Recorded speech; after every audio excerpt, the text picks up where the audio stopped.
Welcome back. All right. So, if you're a Sabres fan, you know, 15, they're consistent, right?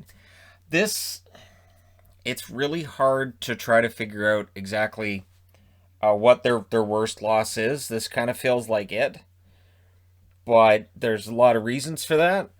So McCann had an early chance that was sent wide by Jokiharju, who I thought had a good game. Of the Sabres, Jokiharju I thought played relatively well. Early chances for the Penguins. Some saves by Tokarski, and Angelo was denied, and then Dumoulin hits the outside of the net for the Pens. So again, good start for the Penguins, good start for Tokarski. Jari then stopped a pair of chances for Sam Reinhart. So you're like, all right, well, maybe Reinhart can get one. Nope. At 7:36, it's Rodriguez from Lafferty and Jankowski, and it's a 2-on-1 goal. And when we look at this, and man, it feels like CSI watching it. Dahlin was out of position, so Dahlin's in the forward zone.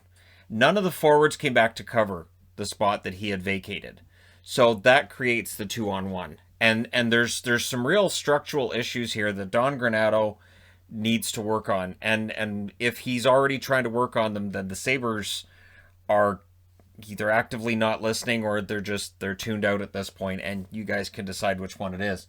Tokarski made some saves at the half. The Penguins, though, were in control at that stage. Crosby and Montour kind of had some words. Not a lot came of that tonight. Penguins press with 8 minutes left. Crosby was looking for one. Crosby was dangerous the whole game. The Sabres were giving up too many odd man rushes. So the weird thing is the shots in this game will tell you that it was lopsided in Pittsburgh's favor. The shots don't tell you the whole story. A lot of these shots were really prime chances. These were really, really good chances on a goaltender in Tokarski that was basically overwhelmed on some of these opportunities. Tokarski was dealing with those, and then Letang scores from Crosby and Rust at 15:44. So that made it 2-0. And it was a Miller turnover that led to that goal. Now, on the first goal here, the 2-on-1 where Dahlin's out of position, Colin Miller was the defenseman that was back on that 2-on-1. So, Miller not having a great game, Dahlin, out of position on that first one, and just, it feels like this is the way it's going to go.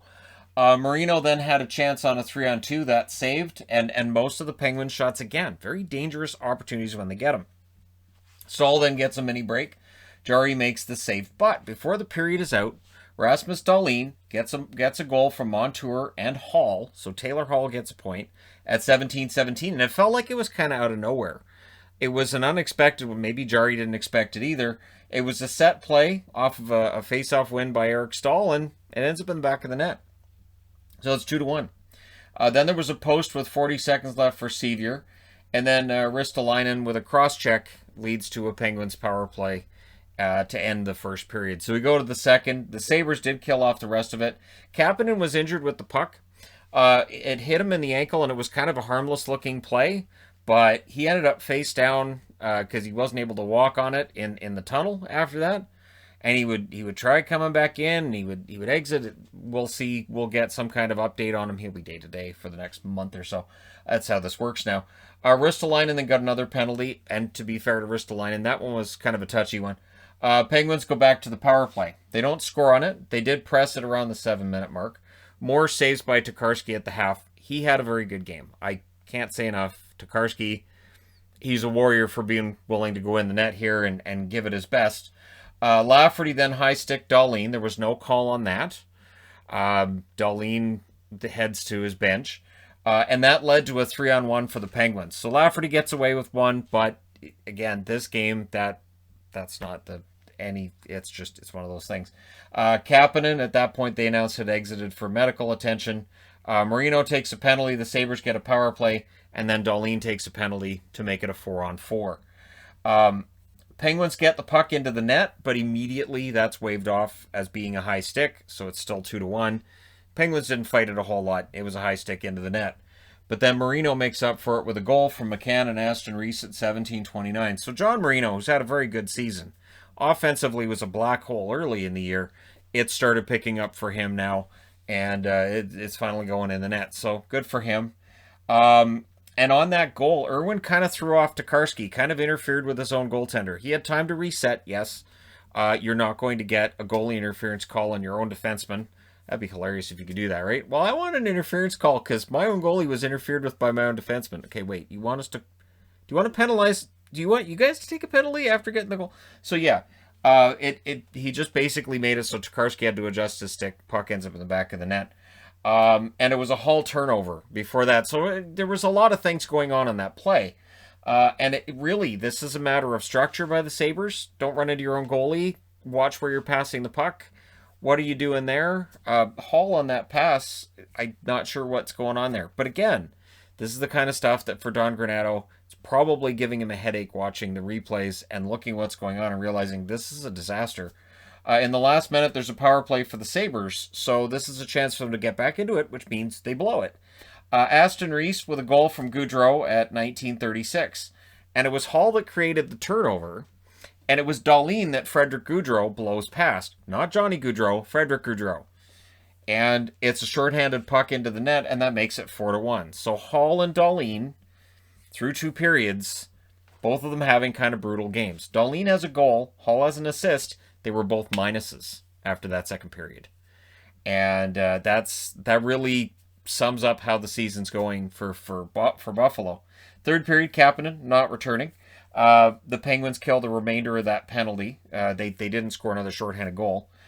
Bryson then with a giveaway, and it was a handoff between Bryson and Tokarski that went wrong, and it forced him to take a penalty. Bryson had to take a hooking penalty on the play, or else Pittsburgh was going to score again. And then there's a shorthanded break for Mittelstadt, and Letang hooked him to make it a 4-on-4 for 1 minute and 2 seconds. And the announcers even said they could have called a penalty shot there. They didn't. So during the 4-on-4, Crosby gets a goal from Gensel and Matheson at 3:57. And I just wrote on the board, good luck to Karski. Like, this was just, it was a great chance for Crosby. It's Crosby. And then they kept getting chances after that goal. There was more poor play by the Sabres in their own end. The decision-making is an issue. The making that first pass is a problem. And it feels like it cascades upon itself with the Sabres. And then, the turnovers. But then Yoki Haru ends up hitting the crossbar. Again, I thought Yoki Haru had a good game. McCann had a chance to stop with 8 minutes left. I'm sure he was a minus. Everybody was a minus. It's all relative. It's really all relative when you're talking about a Sabre. The good game might just be, well, you hit the post. That was pretty good. So, yeah, McCann had a chance to stop with 8 minutes left. Olofsson with a break. He's hooked on that, and they award him a penalty shot. Victor Olofsson scores on the penalty shot at 14:35. The Sabres did press a little bit after that. Guess who hits the post? Yoki Haru. No luck in the third for him. That's 2 posts for him. One that I counted as a crossbar, and the other one I counted as a post. They may have both been crossbars. But anyways, yeah, so that made it 5-2. Penguins get a late power play with 1 minute and 30 seconds left, and they did take it easy on Buffalo. They did. Could have made it worse. Could have piled on. 5-2. That's 15 in a row. They meet again tomorrow.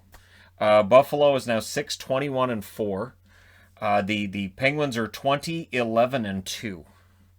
So, yeah, Pittsburgh's really happy that they've got these games against Buffalo. Shots in this one were 21-12 for Pittsburgh in the first. And again, out of those 21 shots, I'll guess 15 of them were really dangerous chances. 13-6 in the second for Pittsburgh, 10-8 Buffalo in the third. Final shots 42-28 for the Penguins. Power plays, Buffalo 0 for 3. Again, their power play, which was the sole shining star that they had, that's now kind of fallen off. Pittsburgh ends up 0 for 5, which would be alarming if they didn't get 5 goals, including a shorthanded marker and a 4-on-4 goal, so they don't really care they didn't score on the power play.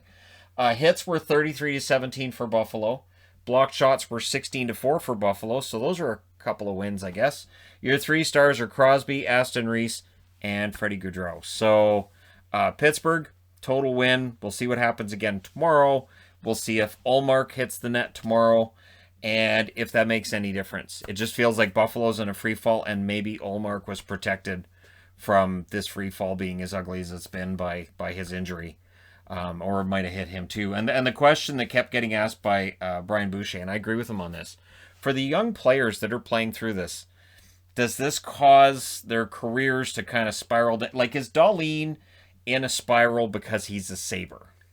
There may be a video on that soon. I haven't made up my mind on that. But it is an interesting question to ask. Is this a young career that's kind of spiraling downwards now because of the team he's on, because of the role he's being asked to play at such a young age, and the fact that this team is just 6-21-4. It is a disaster. 6 wins in 31 games. It is a mess. But let me know your thoughts in the comment section below as always. Don't forget to hit like and subscribe if you're browsing your way through. You just happened upon this video. Thank you guys so much for watching, for all your support. I will talk to you again soon.